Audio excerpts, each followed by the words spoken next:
Você está no canal Orações e Fé. Aqui você encontra reflexões, mensagens e orações. Que Deus lhe abençoe hoje e sempre.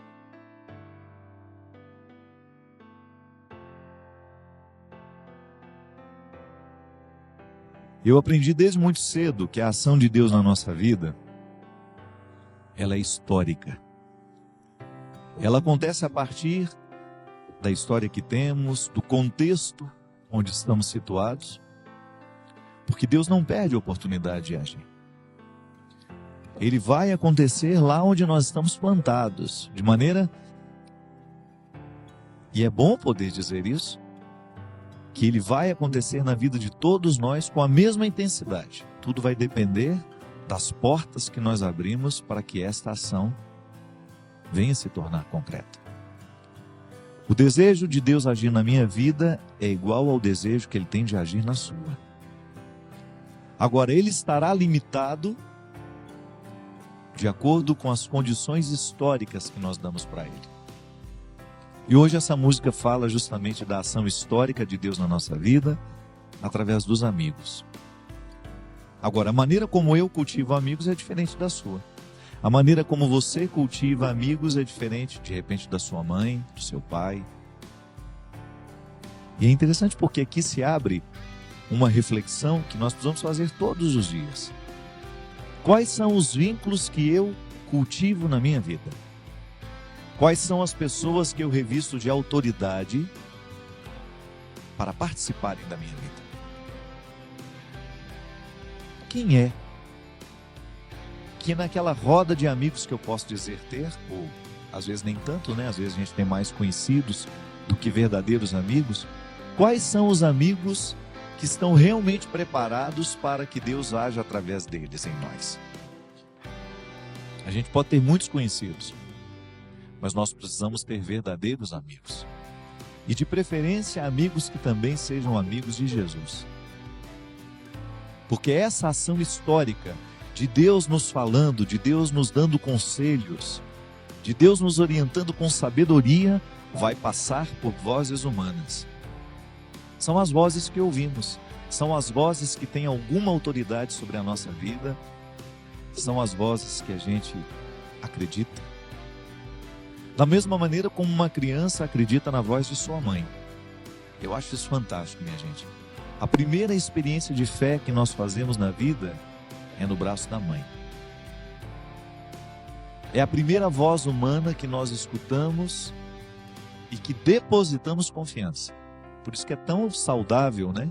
Que a relação de mãe e filho seja sempre pautado na verdade, para que a criança não desconfie da voz. Porque às vezes a confiança é quebrada no momento em que a mãe mente para o filho, né? E que o filho sabe que ela está mentindo. Em mãos humanas nós nos seguramos para dar os primeiros passos. Em mãos humanas nós recebemos o primeiro alimento. Através de mãos humanas recebemos o primeiro alimento.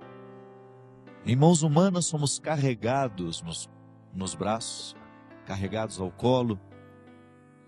E é ali que a gente começa a aprender que o humano é o lugar da proteção, mas é também o lugar do desassossego. Porque quem ama, no exercício da autoridade que o amor provoca e proporciona, vai provocar um desassossego saudável na vida do outro. O que é o desassossego? É aquela palavra que nos exorta a sair da preguiça, sair da comodidade.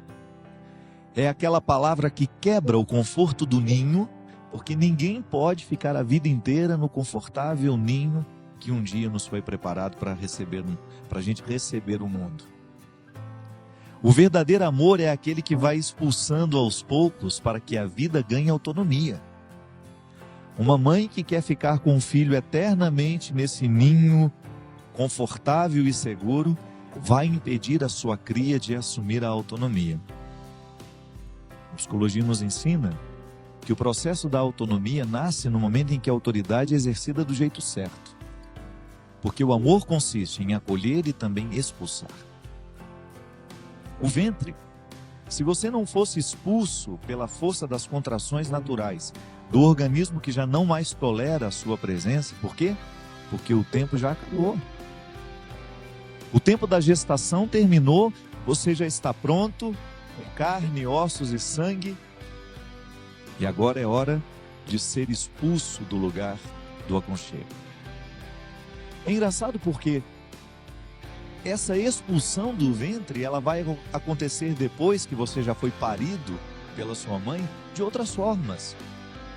Quando a sua mãe precisa quebrar o ninho do seu aconchego e te coloca na escola, por exemplo. Eu sempre digo que entrar na escola é uma das coisas mais dolorosas para a criança, porque é o momento em que ela quebra o ninho do aconchego. Mas é importante demais para que a criança vá viver o diferente, que ela vai encontrar outras crianças que têm histórias diferentes da dela. É a hora que ela vai começar a sintetizar o aprendizado de ser quem é, porque a gente também aprende a ser quem a gente é, a partir do que é igual e a partir do que é diferente. São as semelhanças e as dissemelhanças que compõem o nosso caráter. Ninguém pode ter um bom caráter se foi forjado a partir somente de semelhanças.